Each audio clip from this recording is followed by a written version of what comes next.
Pirmahan mo na ang mga papel na yan, Elena. Iyan na ang huling pabor. Nahihilingin ko sa'yo. Ang pakawalan mo na ako dahil sawang-sawa na akong makita ang pagmumukha mong parang laging pasan ang daigdig. Ang mga salitang yon ni Renato ay tila mga talim na mabilis at malalim na bumaon sa dibdib ni Elena. Hindi pa man siya nakakiling ay ramdam na niya ang hapdi. Ang bawat titik ng pangungusap ay tila lason na unti-unting pumapatay sa 15 taon ng kanyang pananahimik at pagsusumamo. Sa mga sandaling iyon, ang mga kamay ni Elena ay basa pa at amoy luya. Kagagaling lang niya sa kusina, kung saan 3 oras niyang masusing inihanda ang paboritong sinigang sa bayabas ni Renato. Pinili niya ang pinakamagandang bahagi ng karne, hinimay ang mga gulay nang may pag-iingat at tinitimplahan ang sabaw ng pag-asang marahil sa paghigop ng asawa ng mainit na sabaw ay muli niyang makita ang dating ningning sa mga mata nito. Ngunit sa harap ng hapagkainan, hindi ang usok ng mainit na pagkain ang sumalubong sa kanya, kundi ang malamig at puting papel ng diborsyo na marahas na inilapag ni Renato sa ibabaw ng lamesa. Dahan-dahang binitiwan ni Elena ang hawak niyang sandok. Hindi ito lumikha ng malakas na ingay nang tumama sa sahig. Sa halip ay isang mahinang kalabog lamang na tila sumisimbolo sa dahan-dahan ding pagguho ng kanyang mundo. Nanatili siyang nakatayo. Ang kanyang likod ay bahagyang nakayuko dahil sa bigat ng emosyong hindi niya mailabas. Tinitigan niya ang kanyang mga palad, ang mga palad na naging katuwang ni Renato sa bawat puyat. Ang mga kamay na naglaban ng kanyang mga barong nung nagsisimula pa lamang siya bilang isang hamak na ahente. Ang mga daliring lihim na nag-aayos ng mga gusot sa kanyang karera sa pamamagitan ng mga tawag at pondong hindi kailanman nalaman ng asawa. Why are you just standing there, Elena? Napaka-dramatic mo talaga kahit kailan. Ang boses naman ni Cindy ang umalingaw-ngaw sa sala. Nakatayo ang babae sa tabi ni Renato. Ang kanyang pulang kuko ay nakahawak ng mahigpit sa braso ng asawa ni Elena. Look at yourself. You smell like onions and fish. Do you honestly think a successful CEO like Renato deserves a wife who looks like a maid? It's time to face reality, dear. You're a parasite. Pabigat ka lang sa image ni Renato. Hindi kumibo si Elena. Ramdam niya ang panunuyo ng kanyang lalamunan. Tila may malaking bara na pumipigil sa kanya na huminga o humiyaw. Ang bawat tibok ng kanyang puso ay naging isang mabigat na padyak na nararamdaman niya hanggang sa kanyang mga sentido. Pinagmamasdan niya ang mukha ni Renato, ang lalaking ipinaglaban niya sa kanyang ama, ang lalaking pinangakuan niya ng habambuhay na katapatan sa harap ng dambana. Wala siyang makitang kahit katiting na awa sa mga mata nito. Ang naroon lamang ay ang pangungutya at pagmamadali. Tila ba isa siyang maruming mantsa sa mamahaling suit na suot nito na kailangang agad na kuskusin at itapon. Renato! Sa wakas, ay nahanap ni Elena ang kanyang boses, bagaman ito ay garalgal at halos bulong na lamang. 15 taon. 15 taon akong naging anino mo. Wala ba talagang halaga ang lahat ng sakripisyong yon? Isang mapait na tawa ang isinagot ni Renato. Sacrifices? Pinapakain kita, binihisang kita, binigyan kita ng bubong na matitirhan habang wala kang ibang ginawa kundi ang magkulong dito sa bahay. Ang tagumpay ko ay galing sa sarili kong pawis at talino, Elena. Huwag mong angkinin ang hindi sayo. You were just a liability that I've tolerated for too long. Ngayon, pirmahan mo na yan at umalis ka na sa bahay ko bago ko pa ipakaladkad sa mga guard ang mga luma mong maleta. Sa mga sandaling iyon, tila huminto ang pag-ikot ng mundo para kay Elena. Ang mga pader ng kanilang magandang tahanan ay tila lumiliit at sumasakal sa kanya. Napatingin siya sa bintana, kung saan ang ulan ay nagsisimula nang pumatak ng malakas, tila nakikiramay sa bawat luhang pilit niyang pinipigilan sa kanyang mga mata. Kinagat niya ang kanyang labi hanggang sa malasahan niya ang pait ng sariling dugo. Ang kanyang katawan ay nanginginig, Hindi dahil sa lamig, kundi dahil sa isang uri ng sakit na hindi kayang ipaliwanag ng anumang salita. Ang sakit ng pagiging wala sa paningin ng taong naging lahat para sa kanya. Kinuha ni Elena ang panulat. Ang bawat guhit ng kanyang lagda sa papel ay tila pagpunit din sa kanyang sariling kaluluwa. Matapos ang huling kurba ng kanyang pangalan, binitiwan niya ang ballpen at tumingin ng diretso sa mga mata ni Renato. Wala nang pagsusumamo sa kanyang mga mata, kundi isang malalim na kawalan na mas nakakatakot pa kaysa sa galit.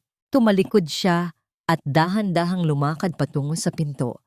Bit-bit ang isang lumang maleta na naglalaman lamang ng ilang piraso ng damit at ang kanyang mga alaala.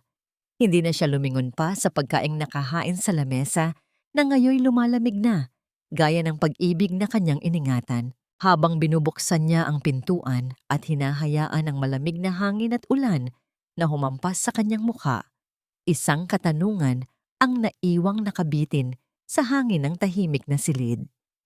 Hanggang kailan mo kayang itago ang ginto sa ilalim ng putik? At ano ang mangyayari kapag ang taong itinuring mong basahan ang siyang tanging may-ari ng mundong kinatatayuan mo? Nakaalis na si Elena. Iniwan ang lahat. Bit-bit ang isang sikretong sapat upang sunugin ang lahat ng kaharian ni Renato sa isang iglap. Ang pinakamasakit na bahagi ng pag-alis ay hindi ang pagbitbit ng mabigat na maleta sa gitna ng baha, kundi ang huling sulyap sa pinto habang umaasa kang sa huling pagkakataon ay hahabulin ka niya at sasabihing nagkamali siya. Ngunit sa bawat hakbang ni Elena, palayo sa mansyong 15 taon niyang itinuring na tahanan, tanging ang malakas na halakhak ni Renato at Cindy ang naririnig niyang umaalingaw-ngaw. Mas malakas pa sa dagundong ng kulog sa kalangitan. Dinala ni Elena ang kanyang sugatang pagkatao sa isang maliit at madilim na paupahan sa dulo ng isang makipot na eskinita sa tondo. Ang amoy ng basang lupa, ang singaw ng kanal, at ang ingay ng mga taong nagkakagulo sa labas ay tila isang malupit na paalala kung gaano kabilis bumaligtad ang kanyang mundo. Ang silid ay sapat lamang para sa isang maliit na papag at ang kanyang maleta. Ang bawat patak ng tubig mula sa tumatagas na bubong na sumasalo sa isang kalawanging lata ay tila isang timer na bumibilang sa bawat segundong lumilipas ng kanyang pagtitiis. Naupo siya sa gilid ng higaan. Ang kanyang mga mamahaling damit ay basa at puno ng putik. Ngunit hindi niya ito alintana. Ang mas iniisip niya ay ang lamig na nanunuot sa kanyang buto. Isang lamig na hindi nanggagaling sa ulan, kundi sa katotohanang ang taong binuo niya ang siyang mismong bumasag sa kanya. Habang naghihirap si Elena sa dilim, sa kabilang bahagi ng lungsod, tila isang paraiso ang tinatamasa ni Renato. Nakaupo siya sa isang mamahaling penthouse bar, may hawak na baso ng kumikinang na champagne habang nakasandal sa kanyang balikat si Cindy. "Cheers to freedom, babe." Nakangiting sabi ni Renato. Ang kanyang mukha ay puno ng kayabangan at ginhawa. Para sa kanya, ang pag-alis ni Elena ay parang pagtanggal ng isang mabigat na kadena sa kanyang paa. Pakiramdam niya ay siya na ang hari ng mundo, na ang lahat ng yaman at tagumpay na tinatamasa niya ay bunga lamang ng sarili niyang galing, nang hindi nalalaman na ang bawat kontratang pinirmahan niya ay lihim na dinilig ng luha at pagod ng asawang itinapon niya na parang basura. Kinaumagahan, sa gitna ng maingay at magulong kalsada ng tondo, lumabas si Elena para bumili ng isang pirasong pandesal. Ang kanyang buhok ay nakatali ng simple at ang kanyang mukha ay walang bakas ng kahit anong kolorete. Ngunit ang kanyang tindig ay nananatiling marangal. Habang kinakagat niya ang tuyong tinapay, isang batang lansangan ang lumapit sa kanya. Ang mga mata nito ay puno ng gutom at pag-asa. Walang pag-aalinlangang hinati ni Elena ang kanyang huling tinapay at ibinigay ang mas malaking bahagi sa bata. Pinanood niya ang bata na masayang kumakain at sa sandaling iyon, isang manipis na ngiti ang sumilay sa kanyang mga labi. Isang paalala na kahit kinuha sa kanya ang lahat, ang kakayahan niyang magmahal at magbigay ay hindi kailanman mananakaw ni Renato. Ngunit ang katahimikang iyon ay mabilis na naglaho. Sa loob ng kanyang lumang bag, isang cellphone na matagal na niyang hindi binubuksan ang biglang nag-vibrate ng malakas. Ito ang phone na nag-uugnay sa kanya sa mundong matagal niyang tinalikuran para kay Renato. Ang mundong puno ng kapangyarihan at bilyon-bilyong halaga ng ari-arian. Nanginginig ang kanyang mga daliri habang binabasa ang pangalan sa screen. Ito ay si Attorney Valdez, ang punong tagapayo ng Velasco Group. Sa kanyang paghinga ng malalim, tila bumalik ang dating lakas sa kanyang mga mata. Ang lambot ng isang asawang nagnanais ng pag-ibig ay dahan-dahang napalitan ng tigas ng isang leader na handang bawiin ang lahat ng kinuha sa kanya. Hello, Attorney Valdez? Ang kanyang boses ay hindi nagaralgal. Ito ay malamig, matalim, at puno ng awtoridad. Madam President, ang boses sa kabilang linya ay puno ng paggalang at kaba. Critical na po ang sitwasyon. Ang Board of Directors ay nagkakagulo na. Ang mga proyekto sa Tondo ay nangangailangan na ng inyong pinal na desisyon. At ang kumpanya ni Mr. Renato, ang asawa niyo, ay kasalukuyang nakasalalay sa inyong mga kamay. Madam, kailangan na po kayong bumalik. Ang buong Velasco Group ay naghihintay sa inyong pag-uwi. Isang sandali ng katahimikan ang namayani. Tumingin si Elena sa kanyang paligid, sa mga barong-barong, sa putik, at sa batang kinalingan niya. Pagkatapos ay lumingon siya sa direksyon kung nasaan ang opisina ni Renato. Ihanda niyo ang lahat, ang sabi ni Elena. Ang bawat salita ay tila isang hatol ng tadhana. Tapos na ang oras ng pagtatago. Oras na para makilala nila kung sino ang totoong nagmamay-ari ng lahat ng kumpas ng kanilang buhay. Binaba niya ang telepono, ngunit bago siya humakbang palayo, napansin niya ang isang itim na SUV na dahan-dahang bumabagtas sa makipot na daan ng Tondo. Ang plaka nito ay pamilyar. Ito ang sasakyang regalo niya kay Renato noong nakaraang anibersaryo nila. Sino ang nasa loob nito at bakit sila narito sa lugar na ito na itinuturing nilang kasuklam-suklam? Hindi ka lang pala isang parasite, Elena. Ngayong nakikita kita sa gitna ng basurang ito, napagtanto kong isa ka palang malaking malas na sumira sa 15 taon ng buhay ng anak ko. Ang tinig na yon ay matalas, puno ng pandidiri, at pamilyar sa pandinig ni Elena. Hindi na niya kailangang lumingon para malaman kung sino ang nangahas na tapakan ang maruming sahig ng kanyang tinitirhan. Si Doña Imelda, ang kanyang dating biyenan, ay nakatayo sa hamban ng pinto. Nakatakip ang ilong ng isang mamahaling panyo habang ang kanyang mga mata ay naglalakbay sa bawat sulok ng masikip na silid. Ang pagtunog ng kanyang mga gintong alahas sa bawat galaw ay tila isang mapang-uyam na musika sa gitna ng kahirapan ng Tondo. Sa mga sandaling iyon, kasalukuyang nilalabhan ni Elena ang kanyang kaisa-isang natitirang kumot sa isang maliit na batya. Ang kanyang mga kamay ay namumula na sa babad ng sabon at ang kanyang likod ay kumakabit na sa pagod. Ngunit sa halip na sumagot, dahan-dahan lamang siyang tumayo at pinunasan ang kanyang mga kamay sa kanyang kupas na duster. Ang kababaang loob na ito ay lalong nagpakulo sa dugo ng matanda. Look at you! Pagpapatuloy ni Doña Imelda habang pilit na iniiwasan na madikit ang kanyang mamahaling lace dress sa dingding. Dito ka talaga nababagay, Elena. Sa gitna ng putikan at mabahong estero. Alam mo ba na simula nang umalis ka, parang nabunutan ng tinik ang anak ko? Mas magaan ang pasok ng swerte sa kumpanya niya ngayon dahil wala na ang isang gaya mong walang ibang alam kundi ang maging palamunin. Isang malakas na kalabog ang sumunod. Isang karton ng marahas na itinapon ni Doña Imelda sa gitna ng silid, dahilan upang magsabog ang ilang mga gamit ni Elena na naiwan sa mansyon.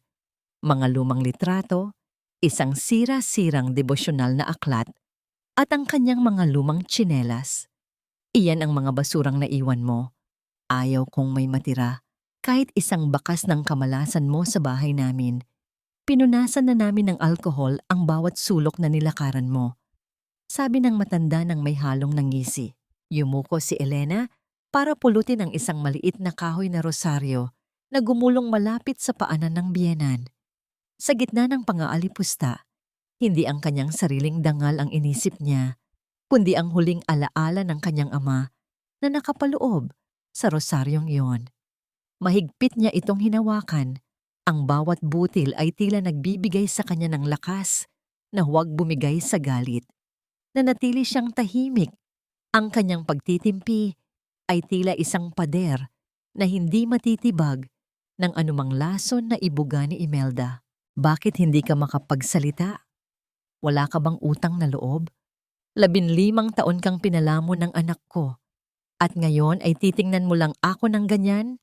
Bulyaw ni Imelda, habang ang kanyang boses ay umaalingaw-ngaw sa buong paupahan, dahilan upang sumilip ang ilang mga kapitbahay. Dapat ay nagpapasalamat ka pa dahil hindi ka namin ipinakulong sa pagnanakaw ng oras at atensyon ni Renato. You're just a nobody, Elena. Isang basurang itinapon at kailanman ay hindi na muling pupulutin. Naramdaman ni Elena ang pagpatak ng isang butil ng pawis sa kanyang noo, kasabay ng isang matalim na kirot sa kanyang puso. Nais niyang isigaw na siya ang nagbayad ng utang sa sugal ni Imelda noong nakaraang taon. Nais niyang ipamukha na ang bawat gintong nakasabit sa leeg ng matanda ay galing sa pondo ng Velasco Group na lihim niyang inilaan para sa allowance nito. Ngunit pinili niyang itikom ang kanyang bibig. Alam niyang hindi pa ito ang tamang oras.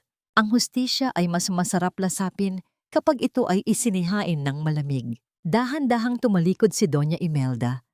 Ang kanyang matitigas na damba ng sapatos ay lumilikha ng tunog na tila nagmamarka ng kanyang pag-alis. Bago siya tuluyang lumabas, huminto siya at lumingon ng may mapait na tingin. Tandaan mo ito, Elena. Basura ka lang sa pamilyang ito. At ang basura, kailanman ay hindi nagiging ginto. Huwag na huwag kang magtatangkang lumapit muli kay Renato dahil sisiguraduhin kong sa kangkungan ka na talaga pupulutin. Nang makaalis ang matanda, naiwan si Elena sa gitna ng kanyang mga nagkalat na gamit. Ang katahimikan sa loob ng silid ay mas mabigat pa kaysa sa mga salitang binitawan ni Imelda. Dahan-dahang naupo si Elena sa sahig, nanginginig ang kanyang mga balikat, ngunit walang luhang lumabas sa kanyang mga mata.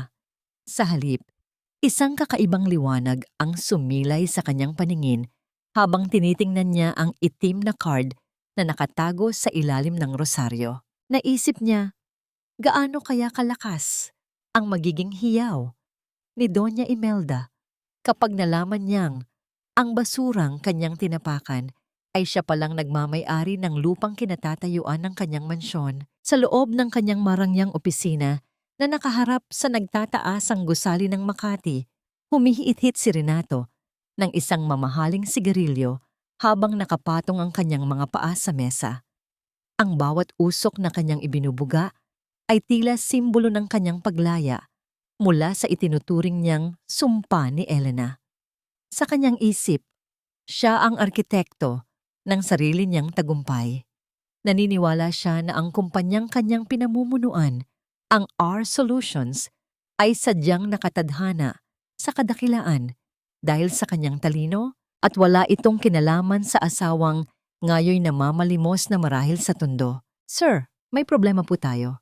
Ang matinis na tunog ng pagbukas ng pinto at ang nanginginig na boses ng kanyang sekretaryang si Lisa ay bumasag sa kanyang katahimikan.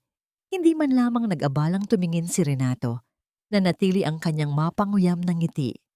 Problema? Lisa, please. My career is at its peak. Ano ang magiging problema sa gitna ng selebrasyon ko? Tanong ni Renato ng may halong kayabangan. Ang Evergreen Project po, sir. Ang ating pinakamalaking investment partner, ang Velasco Group. Bigla po nilang hininto ang lahat ng cash flow para sa susunod na buwan.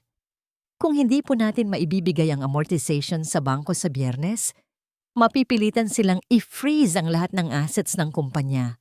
Mabilis na paliwanag ni Lisa, ang kanyang mga kamay ay tila may sariling buhay sa panginginig habang hawak ang mga dokumento. Sa isang iglap, tila nawala ang lahat ng kulay sa mukha ni Renato.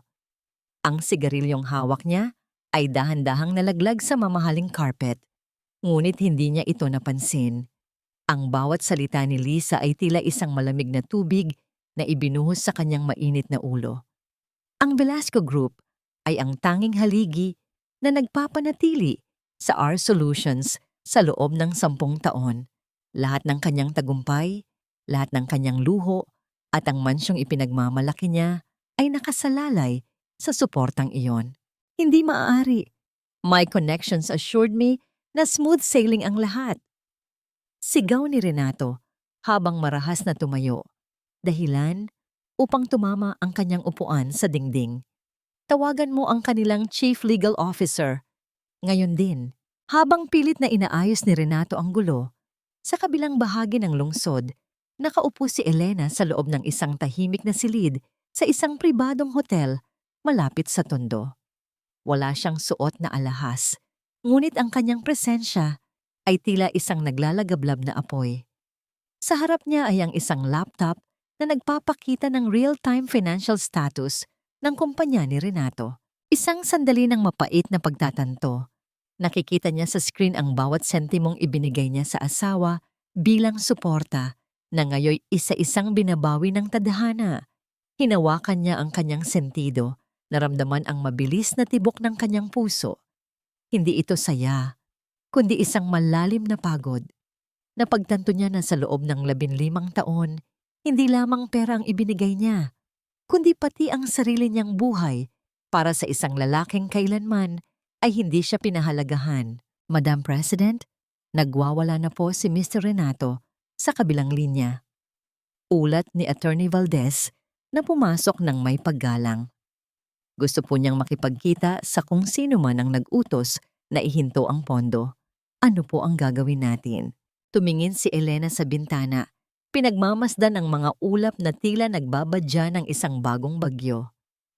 Hayaan mo siyang magmakaawa sa mga bangko, attorney. Hayaan mo siyang maramdaman ng takot na naramdaman ko noong itinapon niya ako sa ulan. Huwag mong ipapaalam na ako ang nasa likod nito hanggang sa hindi siya dumadating sa puntong wala na siyang ibang malalapitan kundi ang taong itinuring niyang basura. Samantala, sa mansyon ni Renato, ang dating puno ng tawanan ay napalitan ng sigawan. Renato, I need that new bag for the gala. Bakit decline ang lahat ng cards mo? Hiyaw ni Cindy habang marahas na itinatapon ang kanyang designer purse sa sofa. Shut up, Cindy. Hindi mo ba nakikitang nasusunog ang kumpanya ko? Balik sigaw ni Renato. Ang kanyang mukha ay pulang-pula sa galit at desperasyon. Sa mga sandaling iyon, isang liham ang inihatid sa kanyang pintuan. Isang simpleng puting sobre na walang pangalan ng nagpadala. Nang buksan ito ni Renato, tanging isang pangungusap ang nakasulat. The source of your strength was never your own. Nanginginig ang mga binti ni Renato na paupo siya sa sahig habang ang pawis ay bumubuhos sa kanyang noo. Sino ang nakakaalam ng kanyang sikreto? Sino ang may kapangyarihang pabagsakin siya sa loob lamang ng isang araw? Ang unang domino ay bumagsak na at ang bawat sumunod na pag-collapse ay mas masakit at mas mapanira kaysa sa nauna. Ngunit ang hindi alam ni Renato, ang taong tanging makakapagsalba sa kanya, ay ang mismong babaeng sinabihan niya noong nakaraang gabi na huwag nang babalik kahit mamatay pa sa gutom. Ang bawat hakbang sa makipot na eskinita ng Tondo ay tila isang paglalakbay pabalik sa sarili para kay Elena. Sa kabila ng putik na kumakapit sa kanyang mga lumang tsinelas at ang nakakasulasok na amoy ng estero, nakakaramdam siya ng isang uri ng kapayapaan na hindi kailanman na ibigay sa kanya ng malamig at baog na mansyon ni Renato. Dito, ang bawat ngiti ay totoo at ang bawat hirap ay may mukhang hindi kayang itago ng anumang maskara. Nakasuot lamang si Elena ng isang kupas na t-shirt at pantalon. Ang kanyang buhok ay nakapusod ng simple at may hawak siyang maliit na kwaderno. Sa paningin ng marami, isa lamang siyang ordinaryong babaeng nakikitira sa paupahan ni Aling Marta. Ngunit sa likod ng mga matang iyon ay ang matalas na pagmamasid ng isang arkitekto ng pagbabago. Sinusuri niya ang bawat butas sa bubong, ang bawat baradong daluyan ng tubig, at ang bawat pamilyang nagsisiksikan sa mga taggaping-tagping dingding. Ito ang proyektong Pag-asa, ang pangarap niyang pabahay na hindi lamang itatayo sa semento, kundi sa dangal ng mga taong kinalimutan na ng lipunan. Naku, Elena! Akala ko kung saan ka na nagpunta. Tawag sa kanya ni Mang Lito, isang matandang lalaking may kapansanan sa binti na madalas niyang abutan ng tirang pagkain o gamot. Salamat nga pala doon sa mga bitamina na ibinigay mo kagabi. Nakatulog ng mahimbing ang aking apo. Isang sandali na nagpatunay na ang tunay na yaman ay hindi nasusukat sa laki ng bank account, kundi sa laki ng puwang na nagagawa mo sa puso ng iba. Lumapit si Elena at hinawakan ang magaspang na kamay ni Mang Lito. Ang haplos na yon ay puno ng kalinga, isang pagpapadama na hindi siya nag-iisa sa kanyang pakikipaglaban sa buhay. Walang anuman, Mang Lito. Siguraduhin niyo lang na iinumin niyo yan araw-araw. Huwag kayong mag-alala. Malapit na ang araw na hindi na kayo kailangang mangamba. Tuwing bumabagyo. Bulong ni Elena. Ang kanyang boses ay tila isang pangako na tanging siya lamang ang nakakaalam kung paano tutuparin. Sa gitna ng kanilang pag-uusap, ang atensyon ni Elena ay naagaw ng isang marangyang puting sasakyan na pilit na pumapasok sa masikip na kalsada. Ang bawat pag-atungal ng makina nito ay tila isang insulto sa katahimikan ng lugar. Mula sa loob ng sasakyan, nakita ni Elena ang isang pamilyar na muka, si Mr. Tan, isa sa mga matatandang business associate ni Renato, na madalas niyang silbihan ng kape sa mga business meeting noon. Mabilis na ibinaling ni Elena ang kanyang muka at nagkunwaring abala sa pag-aayos ng mga tumpok ng basura sa gilid. Hindi niya maaring hayaang makilala siya rito. Hindi pa ngayon. "Excuse me, miss," sigaw ng driver ni Mr. Tan habang nakadungaw sa bintana. "Saan ba rito ang opisina ng administrator ng lupang ito?" Ang sabi ni Mr. Renato, may nakatira raw ditong dating asawa niya na pwedeng pagtanungan. Naramdaman ni Elena ang isang matalim na kurot sa kanyang dibdib. Kahit sa huling sandali, ginagamit pa rin siya ni Renato bilang isang kasangkapan para sa kanyang negosyo. Hindi alam ni Renato na ang lupang balak niyang ibenta kay Mr. Tan para maisalba ang kanyang kumpanya ay pag-aari na ng Velasco Group at ang tanging taong may hawak ng titulo ay ang babaeng itinuturing niyang basahan. "Wala pong ganun dito," sagot ni Elena sa malalim na boses nang hindi tumitingin sa kanila. "Ang alam ko po, ang lupang ito ay nakareserba na para sa mga nakatira rito." Isang malutong na mura ang narinig niya mula sa loob ng sasakyan. Alam niyang nanggagaling iyon kay Mr. Tan na nagmamadali dahil sa pressure ng bumabagsak na stock market. Habang paalis ang sasakyan, naiwan ang usok at alikabok na nagpadumi lalo sa paligid. Huminga ng malalim si Elena. Ang kanyang mga mata ay naglalagablab sa determinasyon. Kinuha niya ang kanyang cellphone at nag-type ng isang mensahe para kay Attorney Valdez. Simula na ang phase 2. Ipagiba ang lahat ng mga luma at iligal na istruktura sa paligid ng property ni Renato. Ipakita natin sa kanya na ang pundasyong inaakala niyang matatag ay nakatayo lamang sa buhangin. Habang binababa niya ang kanyang phone, napansin ni Elena ang isang pamilyar na figura na nakatayo sa dulo ng eskinita, nakatitig sa kanya ng may pagtataka. Ito si Jojo, ang matapat na driver ni Renato na 10 taon niyang nakakasama at nakakausap tungkol sa mga problema sa pamilya. Nanlaki ang mga mata ni Jojo habang tinitingnan ang kabuuan ni Elena.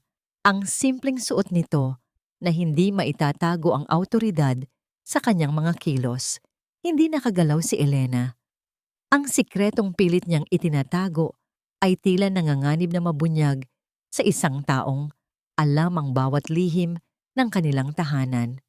Magagawa kaya ni Jojo na itago ang katotohanan o siya ang magiging mitya upang malaman ni Renato na ang babaeng hinamak niya ay ang mismong Reyna na may hawak ng kanyang kapalaran? Ang bawat kislap ng mga diamante sa loob ng marangyang butik sa Greenbelt ay tila mga bituin na sumasaksak sa mga mata ni Renato.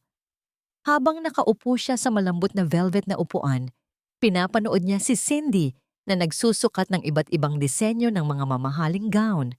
Ang bawat ngiti ng babae ay tila isang bayarin na hindi na kayang bayaran ng kanyang bank account. Sa labas, ang araw ay matirik. Ngunit sa loob ng puso ni Renato, may isang malaking bagyo na unti-unting lumalamon sa kanyang katinuan. Renato, look, this silk gown is perfect for the gala night next week. Diba it matches my eyes? Masayang sabi ni Cindy habang umiikot sa harap ng malaking salamin. Ang kanyang boses ay puno ng katuwaan.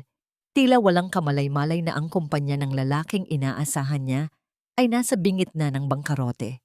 Huminga ng malalim si Renato. Pilit na itinatago ang panginginig ng kanyang mga kamay. Cindy babe, baka pwedeng next time na lang yan. Medyo tight lang ang cash flow sa kumpanya ngayon dahil sa ilang technical issues sa Velasco Group. Agad na nawala ang tamis sa mukha ni Cindy. Ang kanyang mga mata na kanina ay kumikinang sa tuwa ay biglang tumalas. Tila isang nanunuring hukom. What did you say, tight? Renato, you promised me after you divorced that boring Elena, we would live like royalty. Are you telling me na wala ka ng pambili ng isang gown? Is that how much I'm worth to you now? Isang sandali ng mapait na pag-alala para kay Renato. Biglang pumasok sa kanyang isip ang mukha ni Elena. Naalala niya noong nagsisimula pa lamang siya kung paano itinatago ni Elena ang bawat sentimong natitira sa kanilang budget para lamang may pambili siya ng bagong sapatos para sa trabaho. Si Elena, na kahit kailan ay hindi humiling ng mamahaling gamit, si Elena na kontento na sa simpleng hapunan basta't magkasama sila. Ang kaibahan ng dalawang babae ay tila isang sampal na gumising sa kanyang natutulog na budhi. Ngunit mabilis niya itong iwinaksi dahil sa pride, hindi sa ganoon, Cindy. Of course you're worth everything.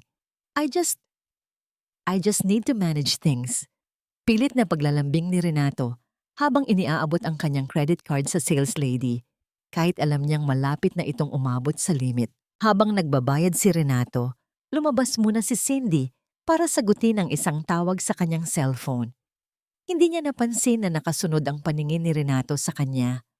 Mula sa malayo nakita ni Renato ang kakaibang kilos ng babae. Hindi ito ang karaniwang pakikipag-usap sa kaibigan. Si Cindy ay tila may itinatago. Palingon-lingon sa paligid at ang kanyang boses ay mahina ngunit mabilis. Sa mga sandaling iyon, lumapit si Jojo, ang driver ni Renato, nakapararating lamang mula sa tondo. Ang kanyang mukha ay balisa at ang kanyang mga mata ay tila may gustong sabihin na hindi mailabas. Sir Renato, may kailangan po sana akong sabihin tungkol kay Ma'am Elena. Mahinang simula ni Jojo. Ang kanyang boses ay puno ng pag-aalinlangan. Ano na naman ba tungkol sa babaeng yan? Jojo, sinabi ko na sa'yo. Kinalimutan ko na ang malas na yan. Huwag mo nang babanggitin ang pangalan niya sa harap ko. Bulyaw ni Renato, ang kanyang galit ay bunga ng frustration sa kanyang sitwasyon. Pero sir, nakita ko po siya sa tondo at hindi po siya mukhang nahihirapan. Ang totoo po, parang may kung anong malaking bagay siyang pinamumunuan doon. Sir, baka po nagkamali tayo. Enough! Putol ni Renato habang marahas na kinuha ang kanyang shopping bag mula sa sales lady. She's probably just a community leader or something. Walang mararating ang babaeng yan kung wala ako. Tara na, ayaw kong masira ang hapon ko. Habang naglalakad sila patungo sa parking lot, Naiwan ang cellphone ni Cindy sa ibabaw ng isang maliit na lamesa sa butik dahil sa pagmamadali nitong sumunod kay Renato. Isang abiso ng mensahe ang lumitaw sa screen ng phone na hindi sinasadyang nabasa ni Renato nang balikan niya ito. Ang mensahe ay galing sa isang numerong walang pangalan, ngunit ang nilalaman nito ay tila isang bombang sumabog sa harap ni Renato. Babe, nakuha ko na ang impormasyon tungkol sa accounts ni Renato. Kapag nakuha na natin ang huling pirma niya para sa transfer ng properties, pwede na tayong umalis. I miss you. Napatigil ang mundo ni Renato. Ang malamig na pawis ay muling bumuhos sa kanyang likuran. Ang babaeng akala niya ay magliligtas sa kanya mula sa kalungkutan ay siya palang unti-unting humuhukay ng sarili niyang libingan. Sino ang kausap ni Cindy? At gaano nakalalim ang lason na naipunla nito sa kanyang kumpanya habang siya ay bulag sa pag-ibig at kayabangan? Sa gitna ng luho at ningning ng mall, naramdaman ni Renato ang isang uri ng takot na hindi niya kailanman naramdaman kay Elena. Ang takot na maiwang mag-isa sa gitna ng kawalan, habang ang mga taong pinagkatiwalaan niya ay isa-isang tumatalikod sa kanya. Ang bawat sulok ng mansyon na dati ay puno ng yabang ni Renato ay tila naging isang malaking piitan sa gitna ng gabi. Habang natutulog si Cindy sa kabilang silid, nanatiling gising ang diwa ni Renato, nakatitig sa kisame habang paulit-ulit na naglalaro sa kanyang isipan ang mensaheng nabasa niya sa cellphone ng kasintahan. Ang bawat tibok ng kanyang puso ay tila isang mabigat na martilyo na nagpapapaalala sa kanya na ang pundasyong kinatatayuan niya ay unti-unti nang lumulubog sa putik. Dahil sa desperasyon na maisalba ang kanyang kumpanya, nagpasya si Renato na akyatin ang nakalimutang atik ng bahay. Naghahanap siya ng mga lumang dokumento, mga titulo ng lupa o kahit anong papeles na maaari niyang isangla upang makakuha ng mabilis na pondo. Sa gitna ng alikabok at mga lumang gamit, natisod niya ang isang kahon na balot ng plastik. Ito ang mga gamit ni Elena na hindi na isama sa mga itinapon ng kanyang ina. Mga bagay na itinuring niyang basura, ngunit ngayon ay tila tumatawag sa kanyang pansin. Nanginginig ang mga kamay ni Renato habang binubuksan ang kahon. Sa loob nito ay nakita niya ang mga lumang notebook ni Elena. Ang mga resibo ng kanilang mga unang taon bilang mag-asawa at isang makapal na folder na kulay asul. Nang buksan niya ito, tila huminto ang pagdaloy ng hangin sa kanyang paligid. Ito ang mga dokumento ng kanyang kauna-unahang malaking proyekto. 10 taon na ang nakalilipas. Ang proyekto na nag-angat sa kanya mula sa pagiging maliit na ahente patungo sa pagiging isang tinitingalang negosyante. Sa loob ng folder ay may mga sulat kamay na tala ni Elena. Nakasulat doon ang mga pagtatama sa kanyang mga maling kalkulasyon, ang mga stratehiya kung paano kakausapin ang mga kliyente at ang pinaka-nakakagulat sa lahat, isang lihim na garantiya mula sa isang anonymous benefactor na naglagay ng 5 milyong piso upang maaprubahan ang kanyang loan sa bangko. Isang sandali ng mapait na pagkakagising. Napansin ni Renato ang isang maliit na piraso ng papel na nakadikit sa likod ng garantiya. Isang lagda ang naroon, hindi ang lagda ng isang banyagang investor, kundi ang pamilyar at malinis na lagda ni Elena. Nakasaad doon na isinasangla ni Elena ang tanging lupang pamana sa kanya ng kanyang pumanaw na ama para lamang matiyak na hindi mabibigo ang pangarap ni Renato. Hindi maaari. Bulong ni Renato, ang kanyang boses ay tila isang hikbi na pilit niyang pinipigilan. Akala ko dahil sa galing ko, kaya ako nagtagumpay. Akala ko ako ang bumuhay sa kanya. Naalala niya ang mga gabing umuuwi siyang lasing at pinapagalitan si Elena dahil sa pagiging tamad nito sa bahay. Naalala niya kung paano niya ito minaliit sa harap ng kanyang mga kaibigan, sinasabing wala itong alam sa tunay na mundo. Ngunit sa bawat paghamak niya, tahimik na nagtatrabaho si Elena sa dilim, nag-aayos ng mga gusot na nililikha ng kanyang kayabangan at ibinibigay ang lahat ng walang hinihintay na kapalit. Habang binabasa pa ang ibang mga papeles, nakita ni Renato ang isang selyadong sobre na may tatak ng Velasco Group. Ang petsa nito ay noong nakaraang buwan lamang. Sa loob ay may isang formal na abiso. Ang pagbili ng Velasco Group sa lahat ng mga pagkakautang ng R Solutions. At sa dulo ng dokumento, may isang pangalang nakasulat bilang tagapamahala ng transaksyon, Elena Velasco. Naramdaman ni Renato ang panlalambot ng kanyang mga tuhod hanggang sa mapaupo siya sa maalikabok na sahig. Ang pangalan ng kanyang asawa, ang apelyido ng kanyang asawa, Velasco. Sa loob ng 15 taon, hindi niya kailanman itinanong kung ano ang buong pangalan ng pamilya ni Elena. Masyado siyang nakatuon sa sarili niyang pangalan, kaya nakalimutan niyang kilalanin ang babaeng natutulog sa tabi niya. Isang matinding pagsisisi ang gumapang sa kanyang dibdib, tila isang lason na mas masakit pa sa panloloko ni Cindy. Ang babaeng itinapon niya sa putikan ay siya palang reyna na nagpapatakbo ng industriyang kinabibilangan niya. At ngayon, ang reynang iyon ay hindi na ang maamong asawa na handang magsakripisyo, kundi isang hukom na may hawak ng hatol sa kanyang kinabukasan. Narinig ni Renato ang dahan-dahang pagbukas ng pinto ng atik. Sa gitna ng dilim, aninag niya ang figura ni Cindy na nakatayo. May hawak na cellphone at may kakaibang nangiti sa mga labi. Renato, anong ginagawa mo rito sa madilim na lugar na ito? Tanong ni Cindy. Ang kanyang boses ay puno ng pagkukunwari. Hindi nakasagot si Renato. Marahas niyang itinago ang folder sa kanyang likuran, habang ang kanyang puso ay nagpupumiglas sa galit at takot. Sino nga ba ang tunay na kalaban?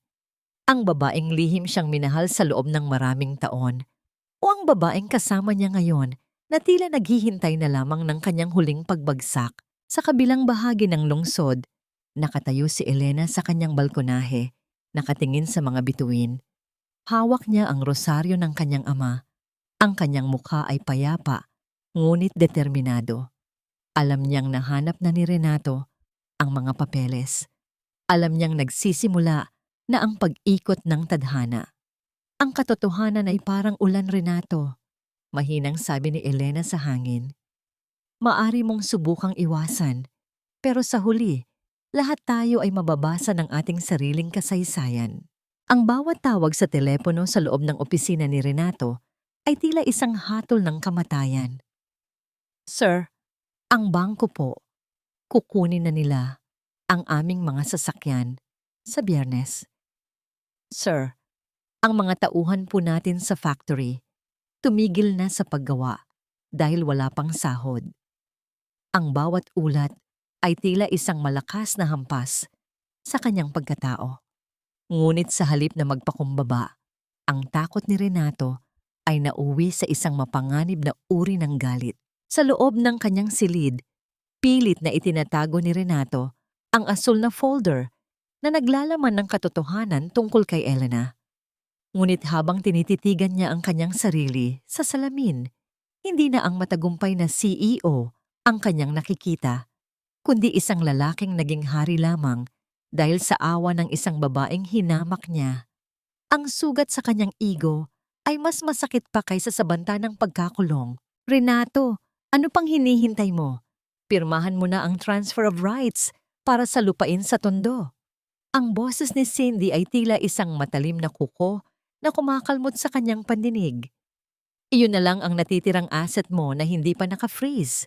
Kapag naibenta natin yon kay Mr. Tan, may sapat tayong pera para lumipad patungong Singapore at magsimula uli. Iwanan mo na ang gulo rito. Isang sandali ng matinding pag-aalinlangan. Tumingin si Renato kay Cindy na ngayoy abala sa pag-eempake ng mga mamahaling alahas. Napagtanto niya na sa gitna ng kanyang pagbagsak, wala siyang nakikitang pag-aalala sa mga mata ng babaeng ito, kundi ang pagnanais lamang na maisalba ang sariling luho. Sa kabilang dako, Naisip niya si Elena, ang babaeng kahit kailan ay hindi siya iniwan sa hirap. Ang babaeng isinangla ang sariling dangal at ari-arian para lamang sa kanyang pangarap. Ang lupang iyon, doon nakatira si Elena ngayon. Mahinang sabi ni Renato, ang kanyang boses ay puno ng pagkalito. Kung ibibenta ko yon, mawawalan siya ng matitirhan. Cindy, 15 taon siyang nagsilbi sa akin. Hindi ko magagawa ito. Isang mapait at malakas na tawa ang isinagot ni Cindy. Nagsilbi? Renato, don't be so naive. Siya ang dahilan kung bakit ka malas ngayon. Mula nang umalis siya, nagkandaloko-loko na ang buhay mo. Sigurado akong siya ang nanalangin na bumagsak ka. Bakit mo siya pakikinggan? She's just a squatter now, Renato. Isang basura sa tondo. Bagay lang sa kanya na mawalan ng bubong. Ang mga salita ni Cindy ay tila lason na, unti-unting pumatay sa natitirang katinoan ni Renato. Sa kanyang desperasyon na huwag magmukhang talunan, pinili niyang paniwalaan ang kasinungalingan kaysa sa katotohanang nasa harap na niya. Inisip niya na marahil, kung makikita niyang naghihirap si Elena, ay mababawasan ang bigat ng kanyang sariling pagkatalo. Gusto niyang patunayan sa sarili na siya pa rin ang may kontrol, na siya pa rin ang makapangyarihan. Sige, sabi ni Renato, habang marahas na kinuha ang panulat at nilagdaan ang dokumento. Ibebenta natin ang lupa. Pero bago yon, gusto ko siyang makita. Gusto kong makita ang mukha niya kapag nalaman niyang pati ang putik na kinatatayuan niya ay kukunin ko sa kanya. Gusto kong makita kung nasaan ang Velasco pride niya kapag wala na siyang mapuntahan. Habang naglalakbay ang kanilang sasakyan patungo sa tondo, ang langit ay dahan-dahang nagdidilim, tila nakikiramay sa masamang balak ni Renato.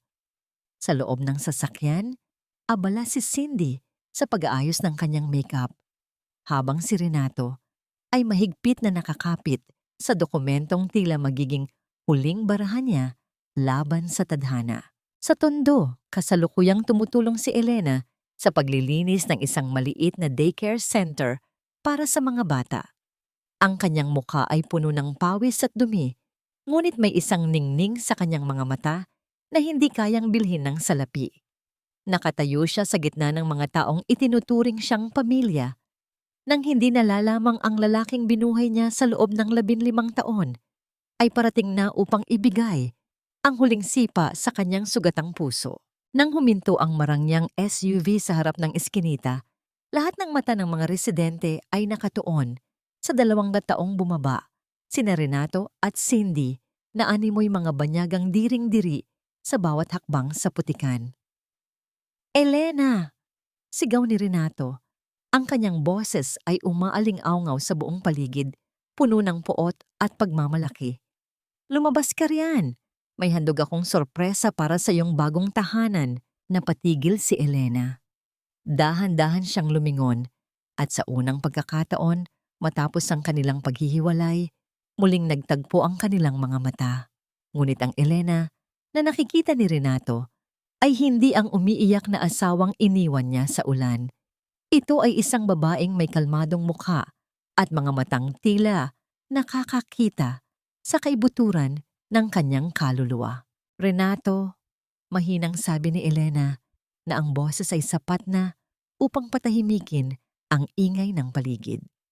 Ano ang ginagawa mo sa lugar na hindi mo kailanman naintindihan?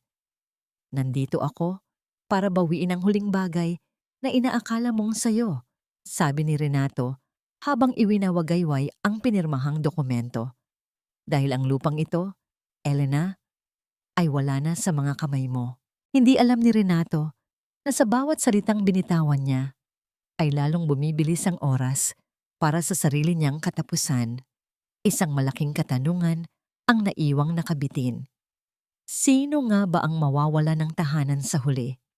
Ang babaeng nakahanap ng pamilya sa gitna ng hirap o ang lalaking nagbebenta ng sariling kaluluwa para sa isang mundong unti-unti nang naglalaho?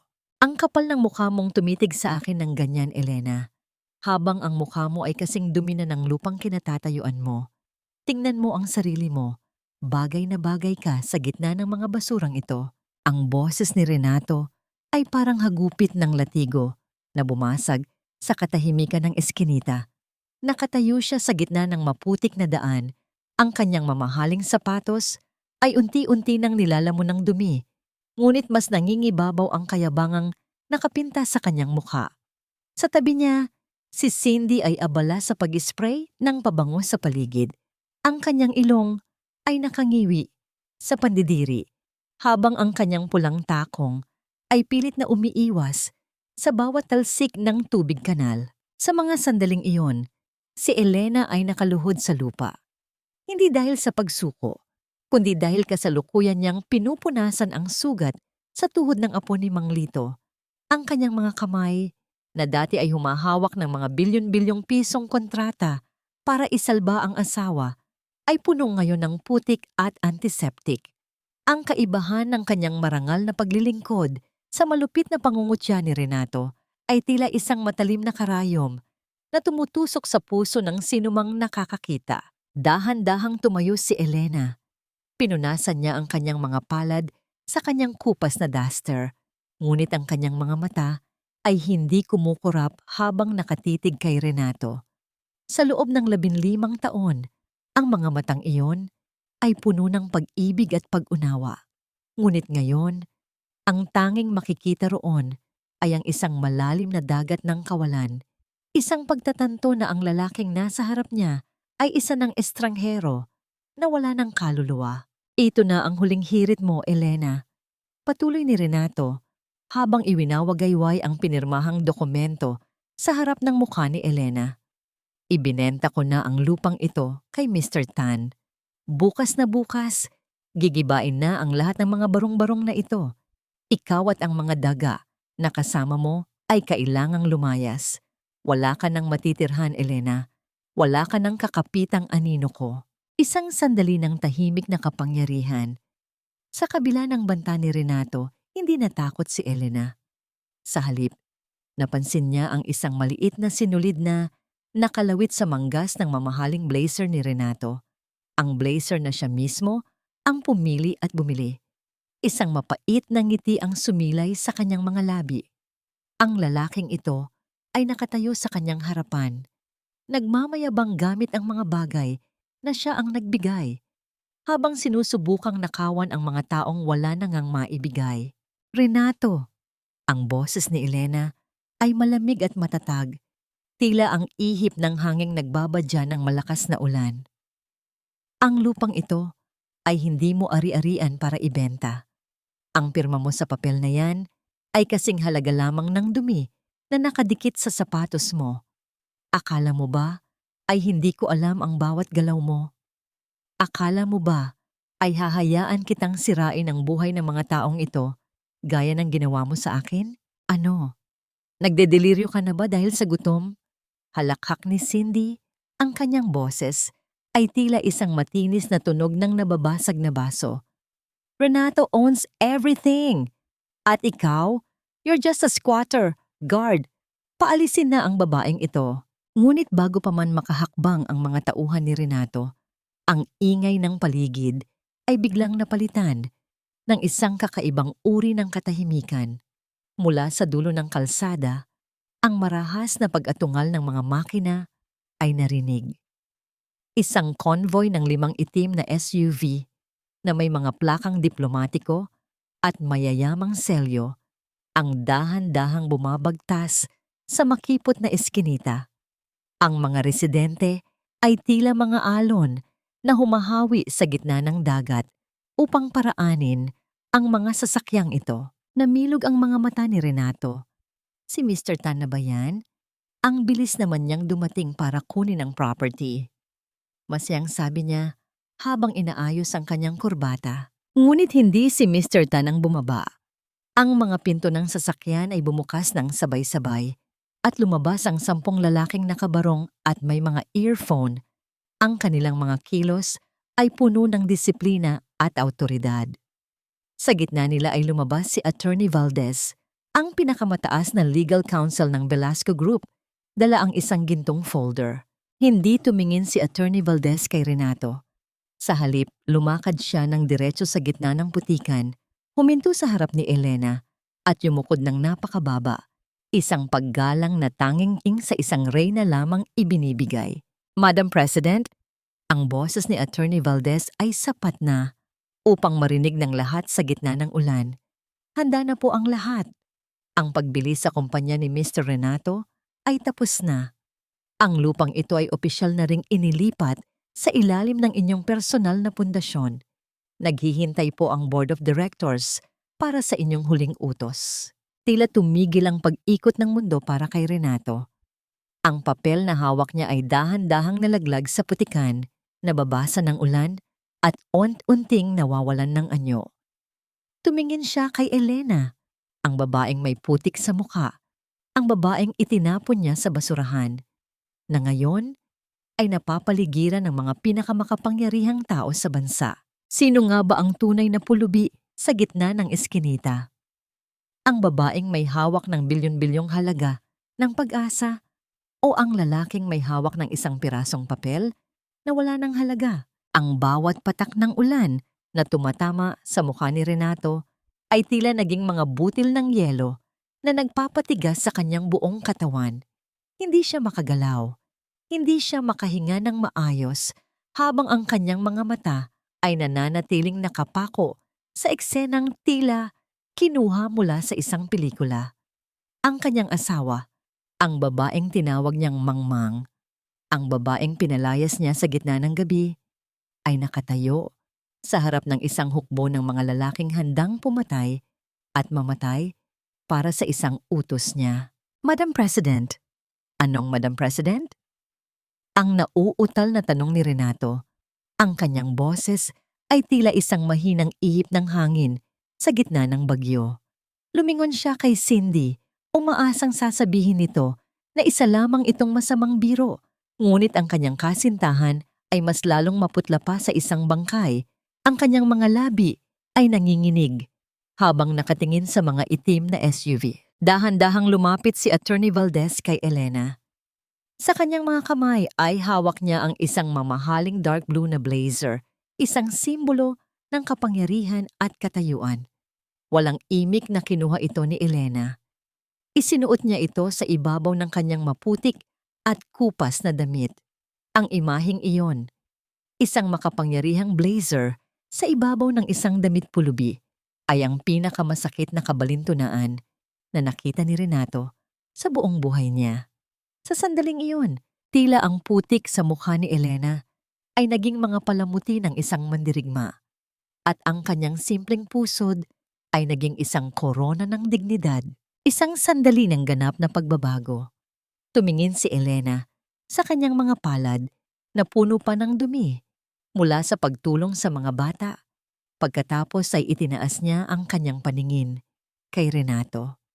Ang lambot at pagmamahal na dating naninirahan sa mga matang yon ay tuluyan ng naglaho, pinalitan ng isang malamig at matigas na awtoridad na tila kayang pag-unawin ang mundo ni Renato sa isang sulyap lamang. Renato, ang boses ni Elena ay malalim.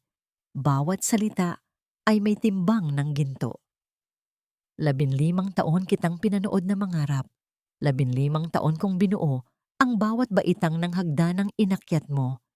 Akala mo ba ay sapat na ang talino mo para marating ang tuktok? Ang bawat tagumpay mo ay hininga ko, Renato. Ang bawat sentimong winaldas mo ay dugo ng pamilya Velasco. Velasco? Bulong ni Renato habang ang bawat alaala ng kanilang pagsasama ay tila isang mabilis na montage sa kanyang isipan. Ang Velasco Group ang pinakamalaking conglomerate sa bansa. Sila ang nagmamay-ari ng mga bangkong pinagkakautangan niya, ng mga lupang kinatatayuan ng kanyang mga warehouse at ng mismong kumpanyang ipinagmamalaki niya. Hindi maaari, sigaw ni Renato, habang pilit na humahakbang pasulong ngunit agad siyang hinarang ng 2 bodyguard. Bakit mo ginawa ito, Ab? Bakit ka nagpanggap na mahirap? Bakit mo hinayaang tratuhin kitang ganyan kung ikaw pala ang may-ari ng lahat? Dahil gusto kong malaman kung sino ka kapag wala akong ibinibigay sa'yo, sagot ni Elena. Ang kanyang boses ay puno ng pait. Gusto kong makita kung ang pag-ibig mo ay kasing lalim ng bulsa mo o kasing tapat ng puso mo. At nakuha ko na ang sagot, Renato. Sa sandaling kailangan mo ng suporta, pinili mong itapon ako. Sa sandaling nagkaroon ka ng kapangyarihan, pinili mong mang-api. Marahas na kinuha ni Attorney Valdez ang gintong folder at binuksan ito sa harap ni Renato.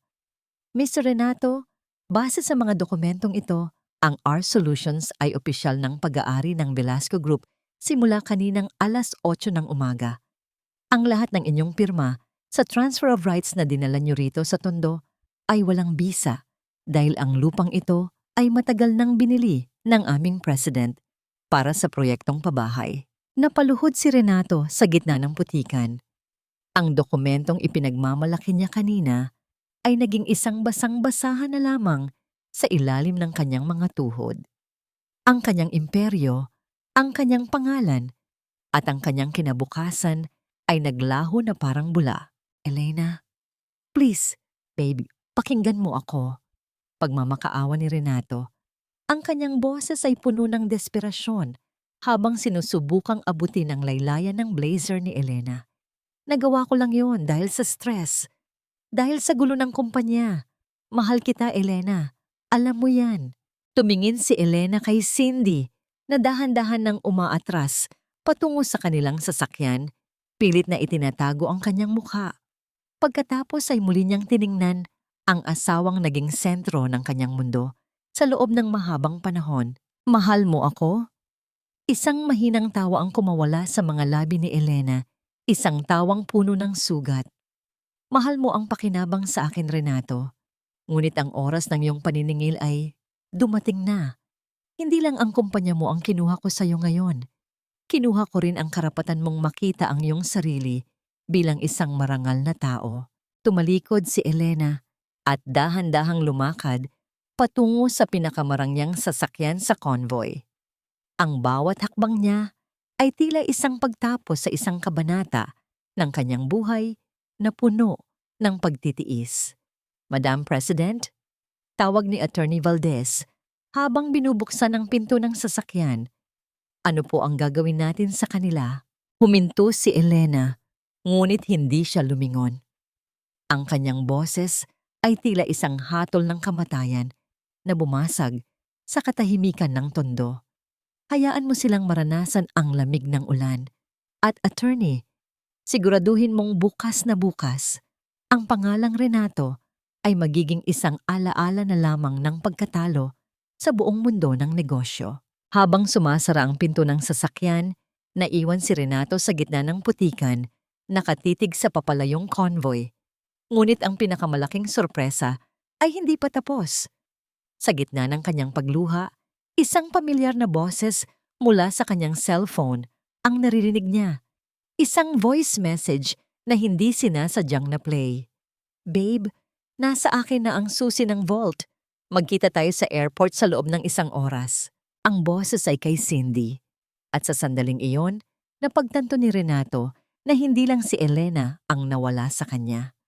Pati ang huling sentimong inaasahan niya ay tinangay na rin ng babaeng akala niya ay katuwang niya sa bagong simula. Bakit, Elena?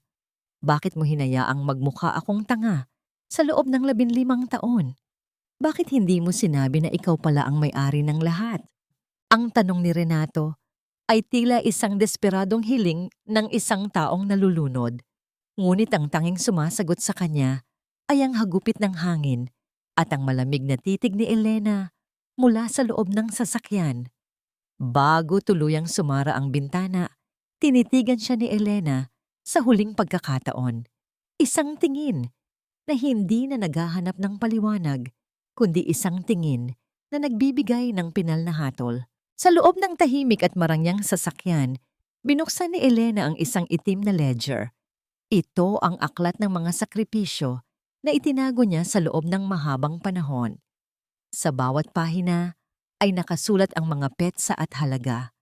Ang pambayad sa utang sa sugal ni Doña Imelda na kinuha niya mula sa kanyang sariling mana. Ang mga bonus na tinatanggap ni Renato mula sa mga kliyente na ang totoo ay galing sa sariling bulsa ni Elena para lamang hindi ito mawalan ng loob. At ang bawat installment ng mansyong tinitirhan nila na lihim niyang binabayaran tuwing sasabihin ni Renato na kapos ang kumpanya. Isang sandali ng mapait na kalayaan. Habang binabasa ni Elena ang mga talang ito, dahan-dahan niyang pinunit ang bawat pahina. Ang tunog ng napupunit na papel sa loob ng tahimik na sasakyan ay tila isang masayang musika ng paglaya. Isang lumang litrato ang nahulog mula sa ledger. Litrato nila ni Renato noong nagsisimula pa lamang sila, noong ang tanging yaman nila ay ang pangako ng katapatan. Binuksan ni Elena ang bintana ng bahagya at hinayaan ang hangin na tangayin ang litratong yon patungo sa madilim na eskinita ng tondo. Hindi na siya lilingon pa. Samantala, naiwan si Renato sa gitna ng kalsada, basang-basa at nanginginig. Sa kanyang paligid, ang mga residente ng tondo na kanina ay hinahamak niya ay nakatingin sa kanya nang may halong awa at pangungutya.